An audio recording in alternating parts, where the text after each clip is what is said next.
Se você clicou nesse vídeo nervoso, já achando que aconteceu algo de ruim com The Killers, calma. Há quase 20 anos na estrada, a banda continua firme e forte na posição de uma das bandas mais amadas e mais populares no coração do indies mundo afora. Eles continuam sendo headliners de festivais, inclusive foram do Lollapalooza Brasil em 2018. Seguem tendo uma legião de fãs e, acima de tudo, mantêm o recorde de música a passar mais tempo nas paradas de singles britânicos, com Mr. Brightside sem passar um ano fora do top 100 desde o seu relançamento em 2004. Mas pensando nos últimos anos, o The Killers não teve nenhum outro grande hit como no início da carreira. Qual é a última música da banda que você lembra de ouvir como uma novidade? Como eles já foram da sequência de hits para álbuns relativamente esquecíveis? E afinal, o que aconteceu com o som do The Killers? Apesar de até hoje muita gente achar que o The Killers é uma banda britânica, sendo formada na cidade de Las Vegas em 2002. Inspirado por um show do Oasis, o Brandon Flowers foi em busca de músicas para formar uma banda de rock. Demorou um tempo até chegarmos à formação tão conhecida da banda. Após alguns anos na estrada, o interesse de alguns A&R estadunidense não levarem a banda a assinar com nenhuma gravadora, eles finalmente chamaram a atenção de um britânico que levou a demo do The Killers até a gravadora independente Lizard King Records, com quem assinaram em 2003. Foi então que a banda começou a chegar nos olhos do grande público e nunca mais saiu. O single Mr. Brightside foi relançado na rádio britânica e a banda fez alguns shows também bem comentados pela cidade. Aí seria o começo do comum erro de achar que o The Killers é britânico. O seu primeiro single para os Estados Unidos foi Somebody Told Me, já em 2004. Não só eles eram assinados como uma gravadora de lá, como lançaram um single apenas no país e também sonoramente lembravam muitas bandas britânicas. O The Killers mostraria no seu álbum de estreia, o Hot Fuzz, como mantinha esse equilíbrio entre suas influências como New Order e Duran Duran e o indie rock que crescia durante esse período com nomes como The Strokes e The Libertines. Essa presença dos sintetizadores e teclados dançantes de bandas dos anos 80 foi o que diferenciou a banda dos outros artistas que vieram na mesma época. Era dançante como uma sonoridade de arena, contagiante e ao mesmo tempo com letras bem pensadas e chicletes. É quase impossível alguém que curte indie e tem mais de 20 anos não saber cantar pelo menos duas músicas desse álbum. Falando em letras, Jenny Was a Friend of Mine e Midnight Show, presentes nesse álbum, se tornaram parte de uma conhecida trilogia da banda, a Murder Trilogy, envolvendo também a Leave the Bourbon on the Shelf, lançada no compilado Sawdust, lançado em 2007. Caso queiram que a gente fale mais a fundo sobre a história dessa trilogia, fala aí nos comentários. Com Hot Fuzz, a banda alcançou sucesso muito rápido. Bom, eles tiveram aqueles 2 anos tentando chegar em algum lugar pelas casas de Las Vegas e depois por um período em São Francisco, mas assim que assinaram com uma gravadora e lançaram seu primeiro single, eles seguiram em uma sequência de hits. O próprio álbum foi um sucesso. O disco não foi tão bem recebido assim pela crítica quanto hoje em dia, mas ainda assim a banda chegou a ser indicada a 3 categorias no Grammy. Também pegou o número 1 no Reino Unido e se tornou o disco a passar mais tempo nas paradas de álbuns do Reino Unido na década dos anos 2000. Fora todos os festivais e show lotados que começaram a surgir na carreira deles. Curiosamente, apesar da recepção mista pela crítica, mais uma prova do amor público pelo disco foi quando eles entraram no top 10 dos melhores álbuns de estreia da história, em uma pesquisa com leitores da revista Rolling Stone de 2013. Mas nem tudo são alegrias, né? O primeiro conflito da banda aconteceu na verdade com seu empresário. Pouco antes do lançamento de Sam's Town, eles resolveram demitir o empresário, que acreditavam estar fazendo um péssimo trabalho administrando sua carreira. Bom, nem é preciso dizer que o cara não curtiu ser demitido dessa posição em uma das bandas que mais se destacavam e começavam a faturar bem na época. Ele decidiu então processar a banda e seu novo empresário por nada menos que 16 milhões de dólares cada. A treta foi tão complexa que 3 anos depois a banda resolveu processar o empresário de volta, mas eles finalmente chegaram a um acordo confidencial ainda em 2009.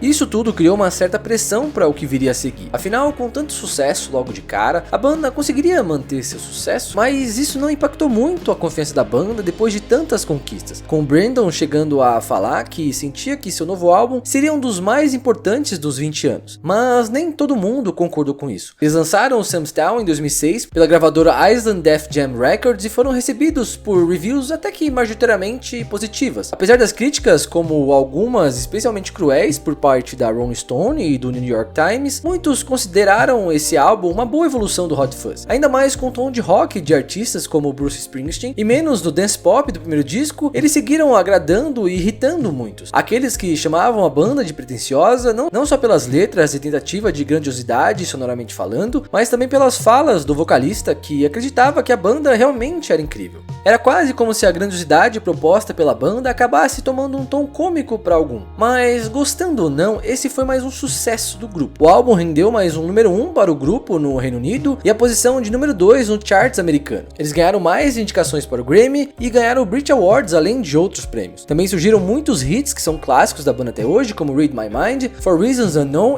e claro, When You Were Young. O The Killers continuava crescendo com sua legião de fãs e haters quando em 2007 resolveram lançar o compilado Sawdust, que continha raridades e músicas não lançadas do grupo. As coisas ficaram mais do mesmo até o lançamento do Day and Age em 2008. Mais uma vez mudando o som, The Killers resolveu se aventurar até com instrumentos de sopro e fugiu um pouco do rock de arena que estavam se apegando, retornando mais pro lado dançante do disco, mas usando de outros elementos para isso, e com letras ainda mais pessoais para os membros, incluindo algumas homenagens até para os pais. A crítica até que recebeu bem o trabalho, apontando como eles largaram um pouco aquele tom pretensioso e abraçaram seu lugar na música pop. E apesar de não alcançarem números tão bons quanto seus dois primeiros álbuns nos Estados Unidos, o disco pegou o número 6 na Billboard e alcançou o terceiro número 1 do grupo no Reino Unido. Algumas canções ficaram marcadas para os fãs e até para aqueles que só escutavam The Killers casualmente, como Human e Spaceman, mas o disco como um todo foi de certa forma menos impactante que os lançamentos anteriores da banda. Foi depois da turnê desse disco, em 2010, que a banda resolveu entrar em atos que durou um ano e meio. Brandon Flowers estreou ainda em 2010 com seu disco Flamingo, que foi visto como um álbum do The Killers não tão bom quanto nada que o grupo lançou, mas chegou a alcançar o número 1 nas paradas do Reino Unido. No ano seguinte foi a vez do baterista Ronnie Vannucci Jr., no estilo Dave Grohl, se juntar ao Taylor Milne para formar o projeto Big Talk, recebido sem muito entusiasmo, com seu som explorando mais o post-punk. O baixista, o Mark Strummer, também se aventurou na carreira solo com seu álbum Another Life, que começou sem pretensões de lançar para o público, porém mais tarde chegou a disponibilizar de graça na internet. O Dave foi o único que não chegou a lançar nada durante esse período em hiatus. Então o retorno do hiatus finalmente aconteceu, eles voltaram a fazer shows e começaram a se preparar para o quarto álbum ainda em 2011, mas o Battleborn foi apenas lançado em 2012, e o retorno fez bem ao grupo. Com este disco eles alcançaram mais o número 1 e fizeram sua maior turnê até então, chegando inclusive a tocar no estádio de Wembley, um disco ainda mais bebendo no rock grandioso, bem épico de estrada, com reflexões sobre relacionamentos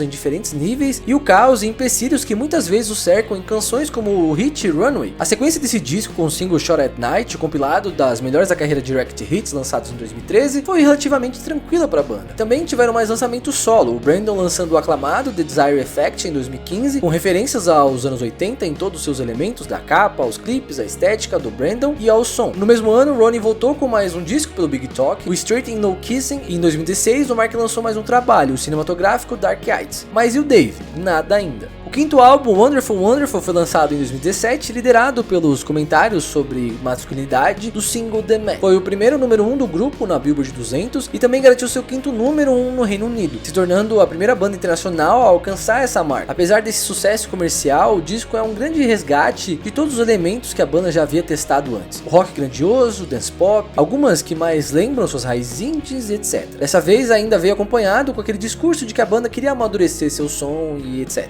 Depois de quase 20 anos com a mesma formação, The Killers teve que se readaptar com a saída do guitarrista fundador Dave Kuning. Apesar de não oficialmente não ter um anúncio da sua saída, há algum tempo Dave já mostrava uma certa insatisfação com a sua posição no The Killers. Ele disse em uma entrevista que apresentava muitas músicas para a banda, mas elas nunca eram selecionadas para entrar nos projetos. Ele resolveu se afastar do grupo e seu trabalho solo finalmente chegou ao público em 2019 com seu disco Prism. O The Killers aproveitaria essa fase nova, sendo um dos seus fundadores, para se divertir um pouco mais na produção desse álbum e se reinventar, ou pelo menos foi isso que disseram nas entrevistas. Mas sinceramente não veio tanta reinvenção em seu disco Imploding the Mirage, lançado este ano. Quem ouviu o nosso podcast número 2 sobre bandas que poderiam acabar já sabe qual é a nossa opinião sobre The Killers. Passou a ser uma banda de rituais, sem muita surpresa nos seus discos e atitudes, sejam com aquelas certezas boas com seus já aguardados singles natalinos, que são uma tradição desde 2006, ou com um disco mais ou menos que vai dar ali aquele som de rock de arena para dar uma dançada de vez em quando e gritar um refrão ou outro. Tá difícil de se surpreender com The Killers. Killers. É quase frustrante reconhecer que quando falamos em discografia, o The Killers funciona muito mais com seus hits que tocam ao vivo do que com seus álbuns completos. Mas frustrante ainda é não reconhecer nem mais esses grandes hits ou as 3 músicas boas num álbum como este último, repleto de músicas medianas. Uma banda ter tantos sucessos como The Killers pode acabar sendo prejudicial. Nós, e provavelmente eles também, criamos essa grande expectativa para o próximo grande sucesso. Será que algum dia eles vão compor uma música que supere o que foi o Mr. Brightside, ou When We Were Young, ou Human? Provavelmente não. É inegável que a banda ainda é relevante, mantendo uma legião de fãs que colam nos shows e garantem mais de 15 milhões de plays mensalmente no Spotify. Mas olhando suas músicas mais ouvidas na plataforma, todas são dos seus 3 primeiros discos. De certa forma, eles ainda vivem nesse sucesso do passado. E não há nada de errado em ter orgulho de tudo que a banda já fez, mas não faz questionar aonde o The Killers quer chegar. O que aconteceu com The Killers? Nada demais, pra ser sincero. Talvez esse seja o grande problema.